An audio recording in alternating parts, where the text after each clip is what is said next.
بسم اللہ الرحمن الرحیم الحمد للہ علی اہلہ والصلاة علی اہلہا اما بعد فقد قال اللہ تبارک و تعالی فی کتابہ المجید بسم اللہ الرحمن الرحیم المال والبنون زینۃ الحیاۃ الدنیا۔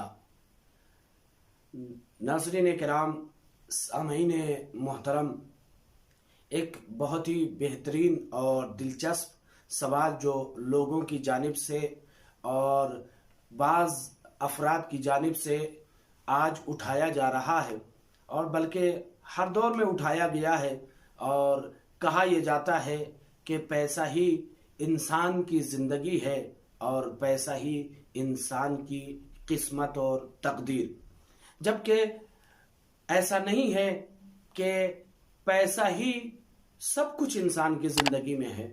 انسان سب کچھ جو اس کی زندگی میں ہونا چاہیے وہ پیسہ ہے۔ اگر پیسہ ہے تو اس کی زندگی بہت اچھی ہے، اور اگر پیسہ نہیں ہے تو اس کی زندگی اچھی نہیں ہوگی۔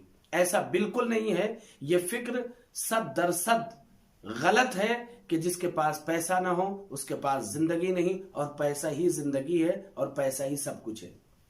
اس لیے کہ ارشاد رب العزت ہو رہا ہے کہ المال والبنون زینۃ الحیات الدنیا، یہ مال، یہ پراپرٹی، یہ اولاد دنیا کے لیے صرف اور صرف زینت ہے۔ زینت و حیات الدنیا، اس دنیاوی زندگی میں صرف اور صرف زینت ہے، اس کے علاوہ ان کی حقیقت نہیں ہے۔ اس لیے پیسے کو ہاتھ کی میل کہا جاتا ہے۔ کیوں؟ اس لیے کہ ادھر آیا ادھر چلا گیا۔ دوسرے مقام پر خداوند متعال خود قرآن مجید میں ارشاد فرماتا ہے وَاعْلَمُوا إِنَّمَا أَمْوَالُكُمْ وَأَوْلَادُكُمْ فِتْنَةٌ، جان لو کہ یہ مال اور اولاد آزمائش اور امتحان الہی کا ایک ذریعہ ہے۔ یعنی پروردگار عالم نے اگر اس کسی کو دولت مند بنایا، اگر کسی کو ثروت مند بنایا ہے، اگر کسی کو دولت دی ہے، اگر کسی کو ثروت دی ہے، پراپرٹی دی ہے، جاگیر دی ہے، تو پروردگار عالم نے صرف اس لیے دی ہے تاکہ اس سامنے والے انسان کو آزمایا جا سکے، اس بندے کو دیکھا جا سکے، اس کا امتحان لیا جا سکے کہ اس کا ایمان کس معیار پر ہے۔ یہ مال اور دولت امتحان الہی کا ذریعہ ہے۔ اب جو لوگ یہ کہتے ہیں کہ دولت سب کچھ ہے، پیسہ سب کچھ ہے، روپیہ سب کچھ ہے، یہی زندگی ہے، یہی دین ہے، یہی ایمان ہے، یہی عقیدہ ہے، یہی دھرم ہے، میں ایسے لوگوں سے سوال کرتا ہوں اور پوچھنا چاہتا ہوں، کیا دولت کے ذریعے سے عزت خریدی جا سکتی ہے؟ نہیں، ہرگز نہیں۔ انسان دولت مند ہو سکتا ہے، لیکن انسان آسانی کے ساتھ عزت دار نہیں بن سکتا ہے۔ عزت دار بننے کے لیے انسان کو ہر قدم کو سوچ سمجھ کے رکھنا پڑتا ہے، با اخلاق کے ساتھ، لوگوں سے نرم لہجے میں گفتگو کرنے کے ساتھ انسان با اخلاق بنتا ہے۔ لہذا انسان پیسے سے عزت نہیں خرید سکتا ہے۔ اچھا ٹھیک ہے، عزت نہیں خرید سکتا ہے، کیا پیسے سے ایمان خرید سکتا ہے؟ نہیں۔ ممکن ہے اس کے پاس پیسہ بہت ہے، وہ مسلمانوں کو خرید سکتا ہے، لیکن ایمان کو نہیں خرید سکتا ہے کہ پیسے کے ذریعے سے 2 لاکھ روپے میں 10 لاکھ روپے میں اس نے ایمان خرید لیا اور ایمان خرید کے اپنے ایمان میں اضافہ کر لیا۔ لہذا پیسے سے ایمان نہیں خریدا جا سکتا ہے۔ کیا عمل کو پیسے سے خریدا جا سکتا ہے؟ نہیں، پیسے سے عمل بنایا تو جا سکتا ہے. آپ کے پاس پیسہ تھا، آپ نے غریبوں کو دے دیا. آپ کے پاس پیسہ تھا، آپ نے محتاجوں کو مدد کر دی. آپ کے پاس پیسہ تھا، آپ نے بیواؤں کا خیال کیا. آپ کے پاس پیسہ تھا، بچوں کے مدرسے کی، اسکول اور کالج اور یونیورسٹی کی فیس آپ نے دے دی. یعنی کسی ثواب جاریہ کے کام میں لگا کر ثواب تو پیسوں سے کمایا جا سکتا ہے، لیکن پیسوں سے ایمان نہیں خریدا جا سکتا ہے. کیا آپ نے بنایا ہوا ایمان تھا، آپ نے پیسہ دیا، خریدا، اور آپ نے اپنا ایمان اضافہ کر لیا. آپ کے ایمان میں اضافہ ہو گیا. 10 کلو 15 کلو آپ نے ایمان خرید لیا پیسوں کے ذریعے سے. پیسوں کے ذریعے سے ایمان کا سودا نہیں ہوتا، ایمان کو نہیں خریدا جا سکتا ہے. لہذا جب یہ مشخص اور معین ہو گیا کہ پیسوں سے عزت نہیں خریدی جا سکتی ہے، پیسوں سے ایمان نہیں خریدا جا سکتا ہے، پیسوں سے عمل کا سودا نہیں ہوتا ہے، تو صاف واضح ہے کہ جب پیسوں کے ذریعے سے عمل کا سودا نہیں ہوتا، ایمان کو خریدا نہیں جا سکتا، پیسوں سے عزت نہیں ملتی، تو اس کا مطلب یہ ہوا کہ پیسہ ہی سب کچھ نہیں ہے. پیسہ ہی سب کچھ نہیں ہے، بلکہ سب کچھ اگر انسان کی ذات کا محور اور مرکز ہے تو وہ 2 چیزیں ہیں. ایک انسان کا عمل اور دوسرے انسان کا ایمان اور عقیدہ.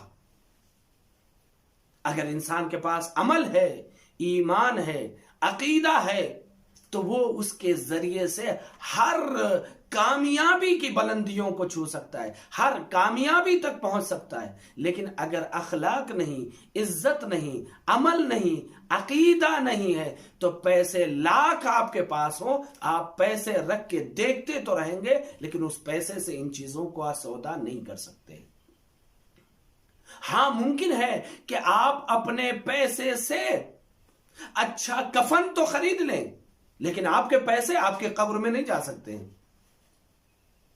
ہے کوئی ایسا جو وصیت کرے کہ میں جب مر جاؤں تو میری قبر میں مٹی نہیں ڈالنا، بلکہ میرے مر جانے کے بعد میری قبر کو پیسوں سے بھر دینا، تاکہ میں سکون سے پیسوں کے اوپر سوتا رہوں. مجھے سکون ہے کیونکہ میں نے اپنی زندگی میں بہت ہی محنت و مشقت کے ساتھ ان پیسوں کو جمع کیا ہے. اگر کوئی ایسی وصیت کرے تو لوگ اسے بیوقوف کے سوا، احمق کے سوا کچھ نہیں کہیں گے. اس لیے کہ جب بھی جو انسان خالی ہاتھ آتا ہے اس دنیا میں اور جاتا ہے تو اس دنیا سے خالی ہاتھ جاتا ہے. ایک ہی چیز ہے جو اس کے ساتھ جاتی ہے، وہ اس کا عمل ہے، جو قبر میں اس کے ہمراہ ہوتی ہے، ہر مقام پر اس کے ساتھ ہوتی ہے. لہٰذا یہ کہنا کہ پیسہ ہی سب کچھ ہے، نہیں میرے عزیزو. پیسہ آپ کو کفن تو دے سکتا ہے، لیکن پیسے سے آپ کو نجات نہیں مل سکتی. آپ پیسے سے نجات نہیں خرید سکتے، قبر میں سکون کا ذریعہ پیسوں سے نہیں خرید سکتے. لہٰذا کبھی پیسے آنے کے بعد، مال و دولت ملنے کے بعد، آ جانے کے بعد کسی کو گھمنڈ، غرور، اترانا نہیں چاہیے کہ میرے پاس بہت پیسہ ہے. مولا امیر المؤمنین حضرت علی ابن ابی طالب علیہ السلام فرماتے ہیں، صحت و عافیت اور مال و دولت پر بھروسہ مت کرو. یہ 2 نعمتیں ہیں جو پروردگار نے دی ہے، لیکن ان پر بھروسہ مت کرو. یہ کب چھن جائے، یہ کب ختم ہو جائے، یہ کب تباہ ہو جائے، یہ کب برباد ہو جائے، کسی کو کچھ پتہ نہیں. ادھر ایک بیماری آئی، ادھر منٹوں اور سیکنڈوں اور گھنٹوں میں انسان رخصت ہو گیا. ادھر ایک بیماری آئی، کروڑوں کے پیسے خرچ ہو گئے، لاکھوں، 2 لاکھ، کروڑ، 10 کروڑ، پوری کی پوری پراپرٹی جتنی سالوں میں محنت کر کے بنائی تھی سب 2 گھنٹے میں ختم ہو گئی. لہذا پیسہ ہی سب کچھ نہیں ہے، مال و دولت ہی سب کچھ نہیں ہے، بلکہ جو اصلی چیز ہے، جو محوریت رکھتی ہے، وہ انسان کا عمل، انسان کا ایمان اور اس کا عقیدہ ہے، اور اس دنیا میں عزت دار اور با اخلاق ہونا ہے. یا مہدی